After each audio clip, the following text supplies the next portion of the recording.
চেরির গা জ্বরে পুড়ে যাচ্ছিল, এই জন্য আমি একটু টিস্যু ভিজে হালকা করে ভিজে ওর হাত পা মুছে দিচ্ছিলাম যাতে টেম্পারেচারটা একটু কমে।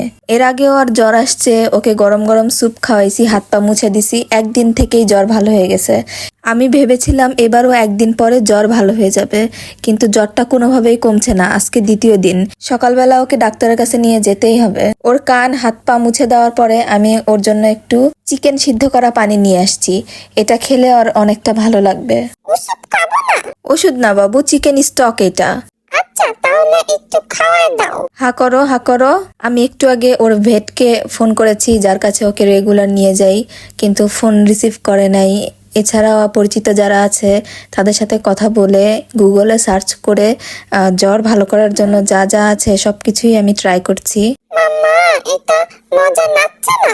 তোমার জ্বর আসছে তো এই জন্য মুখে স্বাদ নেই, কিন্তু একটু খেতেই হবে, খাও। গরম গরম খেলে শরীরটা ভাল লাগবে।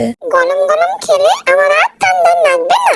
এই তো বুঝতে পারছো আমার ময়না পাখি। চেরি তো আমার সোনা বাচ্চা, আমার ময়না পাখি। তোমার বন্ধুরা সবাই তোমার জন্য কমেন্ট করছে, সবাই লেখছে চেরি তাড়াতাড়ি ভালো হয়ে যাও। বন্ধুরা আমাকে অনেক ভালোবাসে, আমিও বন্ধুদের অনেক ভালোবাসি।